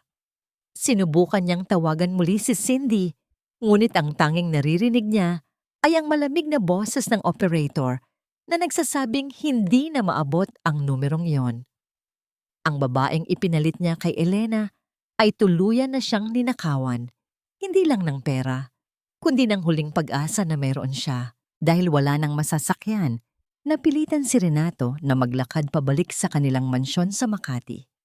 Ang bawat hakbang niya sa kanyang mamahaling sapatos na puno na ngayon ng putik ay tila isang parusa. Nang makarating siya sa harap ng kanilang gate, laking gulat niya nang makita ang mga sheriff na naglalagay ng dilaw na tape sa paligid ng bahay. Ang lahat ng gamit nila ay inilalabas na sa kalsada. Renato, gawin mo ang paraan. Hiyaw ni Doña Imelda na nakaupo sa ibabaw ng isang tumpok ng mga maleta sa gilid ng kalsada. Ang kanyang ayos ay magulo. Ang kanyang mga alahas ay tila nawalan na ng ningning sa ilalim ng ilaw ng poste. Sinasabi ng mga taong ito na ang bahay na ito ay hindi pala sa atin, na ang Velasco Group daw ang nagmamay-ari nito. At hindi tayo nakapagbayad sa loob ng 6 na buwan. Nasaan ang pera mo? Nasaan ang anak mo? Napaupo si Renato sa semento, sa tabi ng kanyang ina. Ang bawat salita ni Imelda ay tila isang sampal na nagpapaalala sa kanya ng kanyang sariling katangahan. Wala na ma. Wala na ang lahat. Mahinang sabi ni Renato, ang kanyang boses ay puno ng pagkatalo. Ang perang inaasahan natin, tinangay na ni Cindy at ang kumpanya ko, ang bahay na ito. Kay Elena pala ang lahat ng ito simula pa noong una. Ano? Kay Elena? Nanlaki ang mga mata ni Imelda. Ang kanyang galit ay napalitan ng matinding takot. Ibig mong sabihin, ang babaeng itinapon natin sa basura ay siya palang nagpapakain sa atin sa loob ng 15 taon. Ang katahimikan sa pagitan ng mag-ina ay mas mabigat pa kaysa sa anumang sigawan. Napagtanto nila na sa bawat paghamak nila kay Elena ay unti-unti nilang pinuputol ang lubid na nagpapanatili sa kanila sa itaas. Ngayon, wala na silang ibang matatakbuhan. Ang mansyong dati ay puno ng kanilang kayabangan ay isa na lamang malamig at madilim na gusaling hindi na sila tinatanggap. Madam President, ulat ni Attorney Valdez habang dahan-dahang tumatakbo ang sasakyan palayo sa Makati. Nailipat na po ang lahat ng gamit nila sa kalsada gaya ng inyong utos. Ano po ang susunod nating hakbang? Tumingin si Elena sa labas, sa mga ilaw ng lungsod na tila mga munting hiya sa dilim. Hayaan mo silang matulog sa ilalim ng mga bituin, Attorney. Gusto kong maramdaman nila kung paano ang pakiramdam ng walang bubong na masisilungan, ang pakiramdam ng tinatanggihan ng mundong akala mo ay sayo. Sa gitna ng kanyang tagumpay, naramdaman ni Elena ang isang malalim na kirot sa kanyang puso. Hindi ito dahil sa awa kay Renato, kundi dahil sa panghihinayang sa 15 taon na ibinigay niya sa isang ilusyon. Ngunit kasabay ng kirot na yon, ay ang isang matamis na pangako sa kanyang sarili. Mula ngayon, bulong ni Elena sa kanyang sarili habang hinahawakan ng rosaryo ng kanyang ama. Ang pangalang Elena Velasco ay hindi na magiging simbolo ng pagtitiis, kundi simbolo ng isang bagong bukas na puno ng katarungan. Ngunit sa gitna ng dilim, isang figura ang nakatayo. Sa tapat ng Velasco Tower, may hawak na isang sobrang puno ng mga lumang dokumento na maaring bumago sa lahat. Sino ang taong ito? At anong lihim pa ang itinatago ng nakaraan ni Elena na maaaring maging banta sa kanyang bagong nahanap na kapangyarihan? Ang bawat hakbang sa semento ng kalsada ay tila isang walang katapusang paglalakad sa apoy para kay Renato. Kasama ang kanyang ina na si Doña Imelda, na ngayoy wala ng bakas ng pagiging Doña. Nakatayo sila sa gitna ng bangketa habang ang mga sasakyan ay mabilis na nagdaraan, nagwiwisik ng maruming tubig mula sa kalsada patungo sa kanilang mga maleta. Ang mga taong dati ay yumuyukod sa kanila tuwing dadaan ang kanilang marangyang sasakyan ay tila hindi na sila nakikilala o di kaya'y sadyang umiiwas upang hindi madamay sa kanilang kahihiyan. Renato, hindi ko na kaya ang lamig dito. Ang boses ni Imelda ay tila isang mahinang kalantog ng tuyong dahon. Tawagan mo ang iyong mga kaibigan sa golf club. Siguradong matutulungan nila tayo. Isang mapait na ngiti ang sumilay sa mga labi ni Renato. Sinubukan na niya. Sa loob ng huling 2 oras, bawat tawag niya ay nauuwi sa busy tone o di kaya'y direktang pagtanggi. Ang mundo ng negosyo ay malupit. Kapag ikaw ang nasa itaas, lahat ay kaibigan mo. Ngunit kapag ikaw ang nasa putikan, ikaw ay nagiging isang nakakahawang sakit na dapat iwasan. Dahil wala nang ibang pagpipilian, dinala ni Renato ang kanyang ina sa isang maliit at madilim na boarding house sa likod ng isang palengke. Ang silid ay kasing laki lamang ng banyo ng kanilang dating mansyon. Ang amoy ng tuyong isda at imburnal ay nanunuot sa bawat hibla ng kanilang mamahaling damit. Nang pumasok sila, ang marahas na pagngit-ngit ng lumang pintuan ay tila isang pang-uuyam sa kanilang bagong katayuan. Naupo si Renato sa isang maliit na bangko sa sulok. Ang kanyang mga kamay ay nanginginig habang tinititigan ang kanyang refleksyon sa isang basag na salamin sa dingding. Ang dating makinis at maputing mukha ng isang CEO ay napalitan na ng isang aninong puno ng dumi, pagod, at kawalan ng pag-asa. Napagtanto niya na sa loob ng maraming taon, ang kanyang kinang ay hiram lamang mula sa liwanag ni Elena. Ngayong wala na ang babaeng iyon, tanging ang dilim ng kanyang sariling kawalang kwenta ang natira. Isang sandali ng ganap na pagkawasak ng kanyang ego. Nakita ni Renato ang isang maliit at gusot na litrato na nakasingit sa kanyang pitaka. Litrato ito ni Elena noong ipinagluto siya nito ng unang pagkakataon sa kanilang maliit na apartment noon. Sa litratong yun, pagod si Elena pero masaya ang kanyang mga mata. Hinaplos ni Renato ang mukha ng asawa sa litrato. Ang kanyang mga daliri ay talsik-talsik ng sariling luha. Naalala niya kung paano niya sinabing pabigat si Elena. Ngunit ang totoo, siya ang pabigat na pilit na binuhat ng pag-ibig ng asawa hanggang sa mapagod na ito. Ma! Mahinang tawag ni Renato sa kanyang ina na ngayoy nakahiga sa isang manipis na banig. Nakalimutan na natin kung paano maging tao. Akala natin, ang pera ang nagbibigay sa atin ng karapatang manapak ng mga iba. Huwag mo akong pangaralan, Renato, asik ni Imelda, bagaman ang kanyang boses ay wala ng lakas. Si Elena ang may kasalanan nito. Kung hindi siya naglihim, hindi tayo aabot sa ganito. Nanatiling tahimik si Renato. Alam niyang kahit sa huling sandali, ang kanyang ina ay hindi tatanggap ng pagkakamali. Kumuha siya ng isang pirasong papel at ballpen na nahanap niya sa sahig. Sinubukan niyang sumulat ng isang liham para kay Elena. Nais niyang humingi ng tawad, nais niyang sabihing nagsisisi siya. Ngunit matapos ang unang pangungusap, pinunit niya rin ang papel ng pira-piraso. Napagtanto niya na ang salitang patawad ay napakababaw para sa 15 taon ng pagtitiis na ibinigay sa kanya. Ang isang gaya niya ay hindi karapat-dapat sa kapatawaran. Siya ay karapat-dapat lamang sa paglimot. Habang naghihirap ang mag-ina sa madilim na silid, sa Velasco Tower, nakatayo si Elena sa harap ng malaking bintana. Ang kanyang anino ay mahaba sa sahig ng opisina. Hawak niya ang ulat mula kay Attorney Valdez tungkol sa kalagayan ni Renato. Inaasahan niyang makakaramdam siya ng saya o tagumpay, ngunit ang tanging nararamdaman niya ay ang isang malalim na katahimikan, ang katahimikan ng isang sugat na nagsisimula ng maglangib. Madam President, tawag ni Attorney Valdez. May isang lalaki po sa baba. Ayaw magbigay ng pangalan, pero may dala siyang dokumento tungkol sa inyong ama. Sinasabi niyang ang pagkamatay ng inyong ama, 10 taon na ang nakalilipas, ay may kinalaman sa isang taong malapit sa inyo. Napatigas ang katawan ni Elena. Ang kanyang mga kamay ay mahigpit na nakahawak sa railings ng bintana. Ang kanyang ama, ang tanging dahilan kung bakit siya nagtiis, ang tanging nagturo sa kanya ng kahulugan ng tunay na yaman.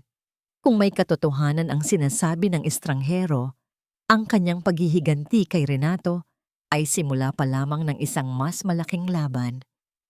Papanhikin mo siya. Ang boses ni Elena ay malamig at matalim. Sino ang taong ito? At anong lihim ang dala niya na maaaring bumago sa lahat ng plano ni Elena? Maari bang ang taong itinuring niyang kakampi sa loob ng maraming taon ang siyang tunay na traidor sa kanyang buhay? Ang bawat hakbang ni Elena sa loob ng sementeryo ay tila isang paglalakad sa gitna ng mga pahina ng kanyang sariling kasaysayan. Ang simoy ng hangin ay may dalang amoy ng sariwang damo at kandila, isang katahimikang nagbibigay ng puwang sa kanyang isipan na hindi na kailangang makipagbuno sa ingay ng mundo ng negosyo. Sa harap ng puntod ng kanyang ama, ang dating matikas at makapangyarihang Don Eduardo Velasco, dahan-dahang lumuhod si Elena.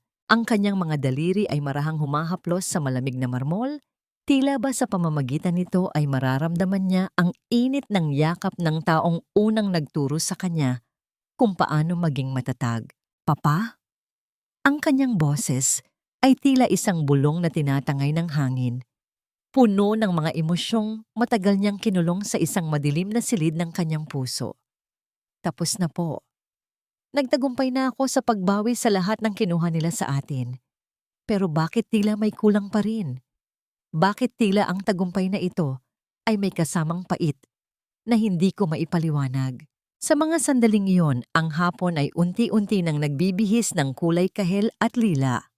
Ang katahimikan sa paligid ay nababali lamang ng malambot na pagaspas ng mga dahon sa puno ng narra sa malapit. Isang sandali ng ganap na pagpapakumbaba at pagtanggap. Hinawakan ni Elena ang kanyang kaliwang kamay, tinitigan ang gintong singsing na 15 taon niyang isinuot bilang simbolo ng kanyang katapatan kay Renato. Sa ilalim ng liwanag ng papalubog na araw, ang hiyas nito ay hindi na kumikinang. Tila ba ito ay naging isang madilim na bakal na sumasakal sa kanyang kalayaan. Dahan-dahan, sa bawat milimetro ng kanyang paggalaw, hinugot ni Elena ang singsing. Naramdaman niya ang bahagyang hapdi sa kanyang balat, isang marka na naiwan ng mahabang panahon ng pagtitiis. Nang tuluyan itong matanggal, tila may isang mabigat na kadena ang nalaglag mula sa kanyang dibdib. Hindi niya ito itinapon ng may galit. Sa halip, marahan niya itong inilagay sa ibabaw ng puntod. Kanyang ama, isang pag-aalay ng kanyang huling alaala bilang isang asawang nagbulag-bulagan. Ito na ang huli, Papa. Ang huling piraso ng Elena na nagpaalipin sa maling pag-ibig. Sabi niya habang pinatutuyo ang isang butil ng luhang kumawala sa kanyang mga mata. Ngayon, ako na muli si Elena Velasco, ang iyong anak, ang tagapagmana ng iyong dangal. Nang tumayo si Elena, at magsimulang lumakad patungo sa kanyang sasakyan, hindi niya inaasahan ang figurang makikita niya sa labas ng gate ng sementeryo. Si Renato ay nakatayo doon, nakasandal sa isang lumang pader. Ang kanyang hitsura ay mas malala pa kaysa noong huling makita niya ito sa tondo. Ang kanyang mga mata ay lubog, ang kanyang pisngi ay tila hinigop ng gutom at puyat. Nang makita siya nito, agad itong lumapit at lumuhod sa matigas na semento. Ang mga kamay ay nakikiusap, tila isang pulubing humihingi ng kahit isang sentimo ng awa. "Elena, please." Ang boses ni Renato ay garalgal, puno ng pagsisisi na huli na para maging totoo. "Patawarin mo ako. Nabulag ako ng yabang. Nabulag ako ni Cindy. Pero ikaw lang ang totoo sa buhay ko. Handa akong maging janitor, maging utusan, basta't hayaan mo lang akong makabawi sa'yo. Huwag mo akong iwan sa dilim na ito." Huminto si Elena, ngunit hindi siya lumapit. Ang distansya sa pagitan nila ay hindi lamang sukat ng mga hakbang, kundi sukat ng mga taon ng pang-aapi na hindi na mabubura ng isang luhang galing sa takot. "Renato?" Ang boses ni Elena ay payapa. Walang galit, ngunit may bigat ng isang pinal na desisyon. Ang kapatawaran ay ibinibigay sa taong marunong tumanggap ng sariling pagkakamali, hindi sa taong natatakot lang sa gutom. "Hindi kita kinamumuhian, Renato, dahil ang galit ay isang emosyong inilalaan lamang para sa mga taong may halaga sa atin. Para sa akin, ikaw ay isa na lamang anino ng kahapon na kailangang mawala sa pagsikat ng bagong araw." Tumalikod si Elena at sumakay sa kanyang sasakyan. Iniwan si Renato na humahagulgol sa kalsada. Ngunit habang tumatakbo ang sasakyan pabalik sa opisina, ang kanyang isip ay bumalik sa misteryosong lalaking naghihintay sa kanya. Ang lalaking may dala ng katotohanan tungkol sa kanyang ama. Pagdating sa Velasco Tower, ang bawat empleyado ay yumuyukod ng may tunay na paggalang. Pagpasok niya sa kanyang opisina, naroon ang lalaki. Si Mang Ambo, ang dating personal na driver ng kanyang ama, na bigla na lamang naglaho. 10 taon na ang nakalilipas. May hawak siyang isang lumang brown envelope na bahagyang nababasa ng pawis. "Madam Elena," mahinang sabi ni Mang Ambo, ang kanyang mga mata ay puno ng kaba. "Hindi po aksidente ang nangyari sa iyong ama. Bago po siya mawala, may isang dokumento siyang ipinadala sa inyo, ngunit hinarang ito.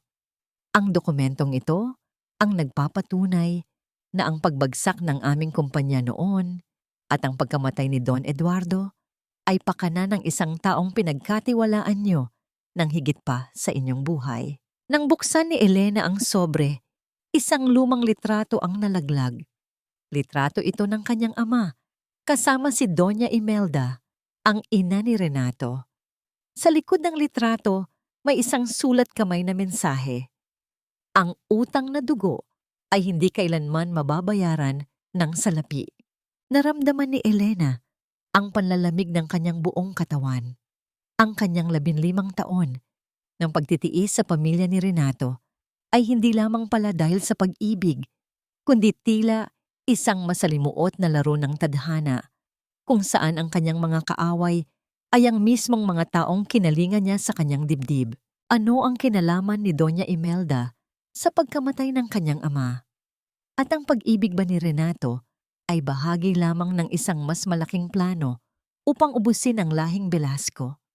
Ang misteryong ito ay tila isang bagong sugat na bumukas, mas malalim at mas masakit kaysa sa anumang pagtataksil na naranasan niya noon. Ang bawat tibok ng orasan sa loob ng marangyang opisina ni Elena ay tila isang mabigat na hakbang ng tadhana.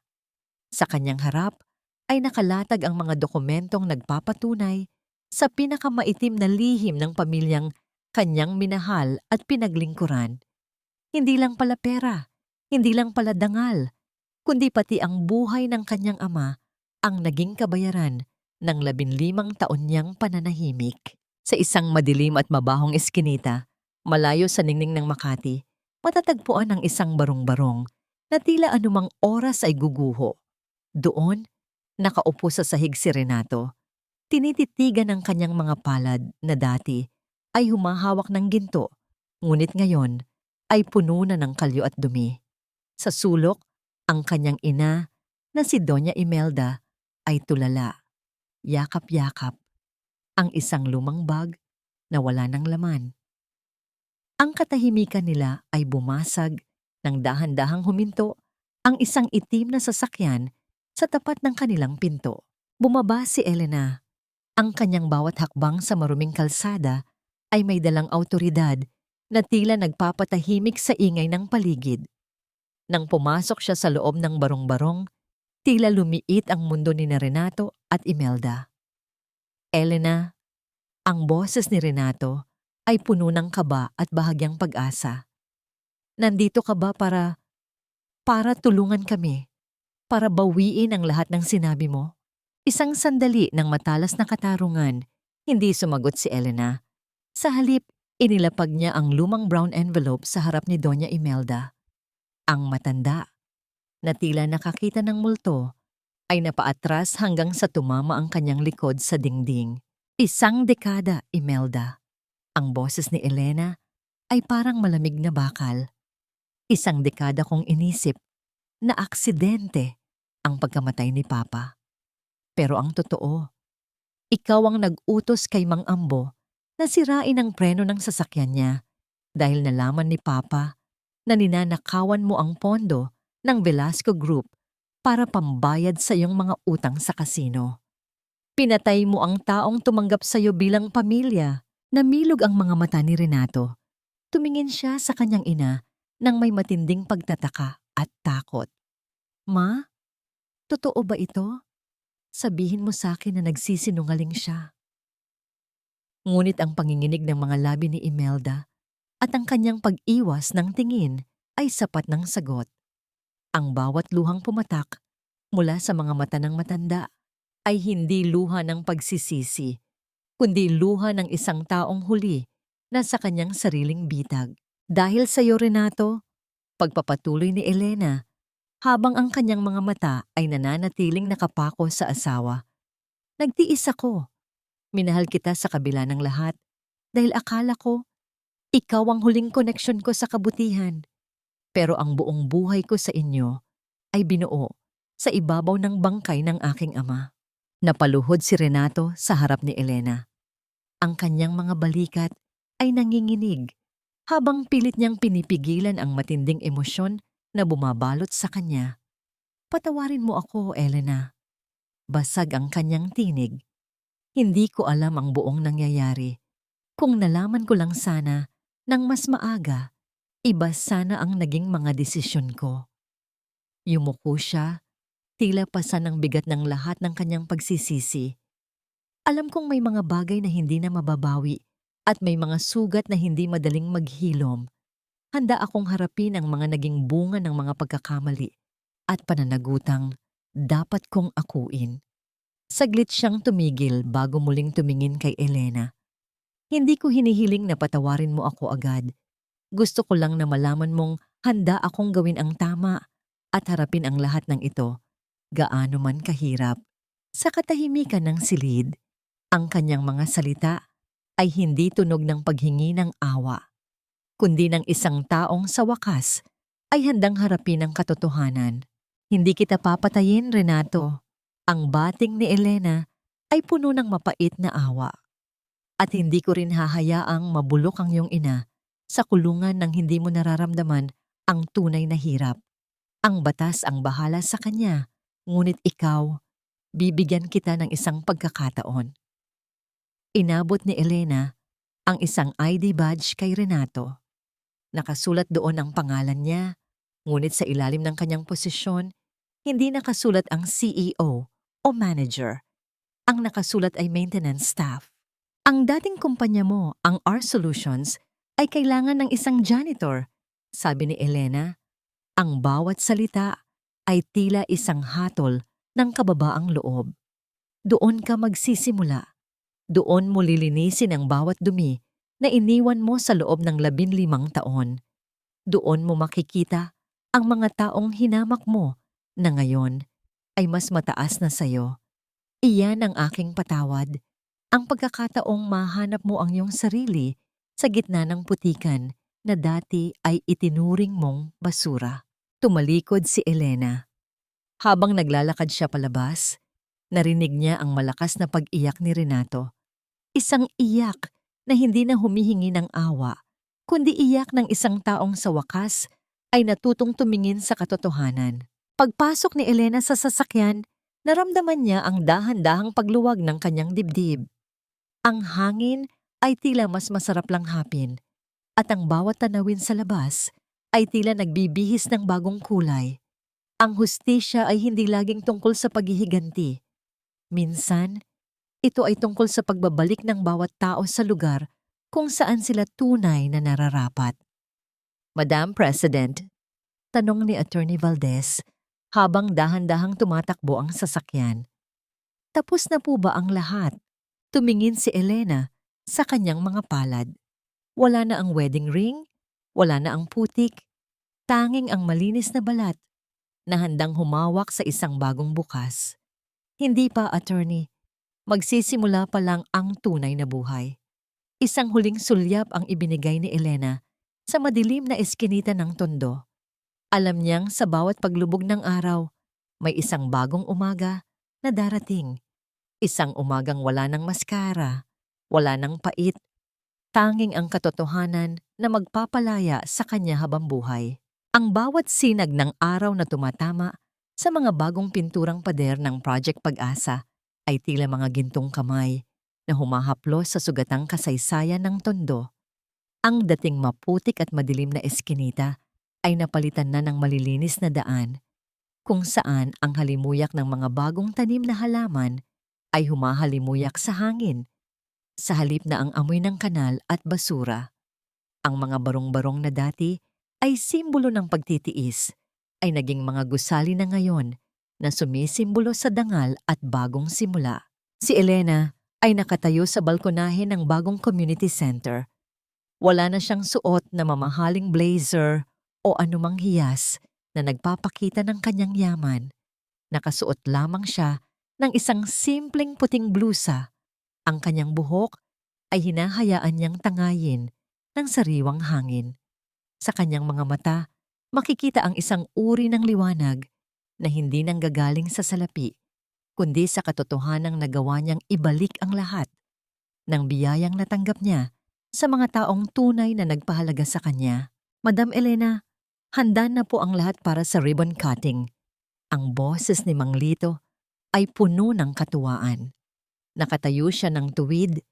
Ang kanyang binti ay maayos na dahil sa operasyong ipinagkaloob ni Elena. Hindi na siya ang matandang humihingi ng tulong. Siya na ngayon ang tagapangalaga ng bagong pabahay. Isang sandali ng wagas na kaligayahan. Hinawakan ni Elena ang isang mainit na tasa ng kape. Naramdaman ang init nito sa kanyang mga palad. Ang bawat pag-ikot ng usok mula sa kape ay tila nagdadala ng mga alaala ng kanyang nakaraan. Ngunit sa halip na pait, ang tanging nararamdaman niya ay kapayapaan.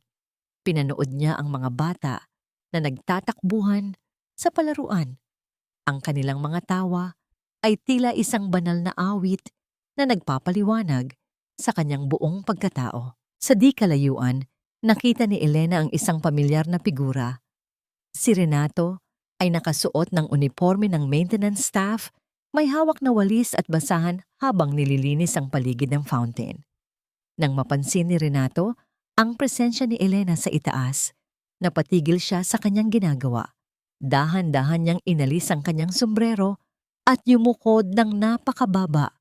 Isang paggalang na hindi udyok ng takot, kundi ng isang taong sa wakas ay natutong tumingin sa katotohanan ng kanyang sariling pagkakamali. Wala silang binitawang salita, ngunit sa katahimikang iyon, naramdaman ni Elena ang isang uri ng pagpapatawad, hindi para sa kapakanan ni Renato, kundi para sa sarili niyang katahimikan. Attorney Valdez, tawag ni Elena sa kanyang tapat na tagapayo na laging nasa kanyang tabi. Siguraduhin niyo na ang bawat pamilya rito ay may sapat na livelihood program. Gusto ko, sa paglipas ng panahon, Hindi na nila kailanganin ang tulong ko dahil kaya na nilang tumayo sa sarili nilang mga paa. Masusunod po, Madam President, nakangiting sagot ni Attorney Valdez. At para po sa kaso ni Doña Imelda, ang korte po ay nagbabana ng hatol. Siya po ay mananatili sa loob ng mahabang panahon para pagbayaran ang ginawa niya sa inyong ama. Isang malalim na paghinga ang pinakawalan ni Elena. Tumingala siya sa kalangitan, kung saan ang mga ulap ay dahan-dahang naglalakbay. Naisip niya ang kanyang ama. Ramdam niya na sa bawat sulok ng tagumpay na ito, ang kanyang ama ay nakangiting nakatingin sa kanya mula sa kabilang buhay. Ang 15 taon ng pagtitiis, ang bawat luhang pumatak sa ulan, at ang bawat hapdi ng pagtataksil ay naging mga pundasyon lamang para sa mas matatag na Elena Velasco. Habang papalubog ang araw at nagbibigay ng kulay kahel na liwanag sa buong tondo, naupo si Elena sa isang bangko sa gitna ng parke. Isang bata ang lumapit sa kanya at nag-abot ng isang maliit na bulaklak ng gumamela. Tinanggap niya ito ng may ngiti at sa sandaling iyon, napagtanto niya ang pinakamahalagang aral ng kanyang buhay. Ang tunay na yaman ay hindi matatagpuan sa mga vault ng bangko o sa taas ng mga gusali. Ang tunay na yaman ay ang kakayahang bumangon mula sa sariling pagkawasak upang maging ilaw sa dilim ng iba. Ang pag-ibig ay hindi dapat maging isang kadena, kundi isang pakpak na magdadala sa iyo patungo sa iyong tunay na tadhana. Salamat sa sakit, mahinang bulong ni Elena sa hangin, habang ang kanyang puso ay nag-uumapaw sa pasasalamat. Dahil sa bawat sugat na iniwan niyo, nahanap ko ang aking tunay na yaman. Tumalikod na si Elena sa kanyang nakaraan, hindi bitbit ang bigat ng galit, kundi ang gaan ng isang pusong sa wakas ay malaya na. Ang bukang liwayway ng pag-asa ay hindi na lamang isang pangarap. Ito na ang realidad na kanyang pamumunuan. Bilang isang reynang nahanap ang kanyang korona sa gitna ng paglilingkod at pagmamahal. Isang taon ang mabilis na lumipas mula nang gumuho ang mga pader ng kasinungalingan sa buhay ni Elena Velasco. Sa loob ng panahong iyon, ang mundo ay patuloy na umiikot. Ngunit para kay Elena, ang bawat segundo ay tila isang bagong pintig ng buhay na puno ng kahulugan. Nakatayo siya ngayon sa harap ng isang malaking bintana sa kanyang bagong bahay. Isang bahay na hindi kasing laki ng mansyon ni Renato, ngunit puno ng sikat ng araw at mga sariwang bulaklak na siya mismo ang nag-aalaga. Naitanong niya sa kanyang sarili, napatawad na ba niya ang lahat? Ang pagpapatawad sa karanasan ni Elena ay hindi isang mabilis na agos ng tubig na tumatangay sa lahat ng dumi sa isang iglap. Ito ay tila isang dahan-dahang pagtila ng isang napakalakas na bagyo. Hindi niya kinalimutan ang sakit dahil ang sakit ang nagpaalala sa kanya kung gaano siya kalakas. Ngunit pinili niyang bitawan ang galit. Sa tuwing nakikita niya ang balita tungkol kay Doña Imelda na ngayoy nagdurusa sa loob ng selda, wala siyang nararamdamang katuwaan kundi isang malalim na pagtanggap na ang bawat tao ay may sariling pag-aani ng kanilang itinanim. Nahanap na ba niya ang tunay na kapayapaan? Oo, ang kapayapaan para kay Elena ay hindi ang kawalan ng gulo sa mundo ng negosyo, kundi ang kakayahang matulog ng mahimbing sa gabi nang walang maskarang kailangang isuot. Ang kapayapaan ay ang marinig ang tawag ng mga bata sa tondo na Ate Elena, sa halip na Madam President. Ang bawat tagumpay ng kanyang proyektong pabahay ay naging isang hiyab ng kanyang kaluluwa na nagsasabing ang kanyang buhay ay may silbi sa labas ng anino ng isang lalaki. Si Renato naman ay nahanap ang kanyang sarili sa paraang hindi niya inaasahan. Bagaman nanatili siyang isang simpleng manggagawa, ang kanyang mga mata ay wala na ang dating kayabangan. Sa bawat dumi na nililinis niya sa kumpanyang dati niyang pinamumunuan, ay unti-unti rin niyang nililinis ang kanyang sariling pagkatao. Hindi na sila muling nag-usap ni Elena, ngunit ang bawat pagyuko niya mula sa malayo ay sapat ng mensahe na natuto na siyang rumespeto sa tunay na halaga ng isang tao. Ang kanyang karma ay hindi ang kahirapan, kundi ang araw-araw na paalala ng lahat ng kanyang nawala dahil sa sariling pagkabulag. Anong aral ang maiiwan sa atin ng kwentong ito? Ang maskara ng kahapon ay isang paalala na ang tunay na yaman ay hindi nasusukat sa ningning ng ginto o sa taas ng ating posisyon. Ang tunay na yaman ay ang ating dangal, ang ating integridad, at ang ating kakayahang magmahal nang walang hinihintay na kapalit. Ngunit may sapat na tapang upang lisanin ang mesa kapag hindi na tayo iginagalang. Ang bawat babae ay isang Elena. May kakayahang magtiis, ngunit may higit na kapangyarihang bumangon at maghari sa sarili niyang mundo. Sa huling sandali ng ating paglalakbay, nakaupo si Elena sa kanyang hardin. Hawak ang isang libro at isang tasa ng kape. Isang malamig na hangin ang humalik sa kanyang pisngi at sa kanyang pagpikit. Naramdaman niya ang bulong ng kanyang ama sa kanyang diwa. "You did well, my daughter." Isang matamis na ngiti. Ang ngiti ang sumilay sa mga labi ni Elena. Ang maskara ay tuluyan ng nalaglag at ang nakita ng mundo ay isang babaeng hindi na kailanman muling paaapi. Isang gray nang nahanap ang kanyang korona sa gitna ng sarili niyang paglalakbay. Ang kwento ni Elena ay tapos na, ngunit ang kanyang inspirasyon ay mananatiling buhay sa bawat pusong nangangarap na makalaya. Dahil sa dulo ng bawat madilim na gabi, laging may bukang liwayway na naghihintay para sa mga taong marunong maghintay at lumaban para sa katotohanan.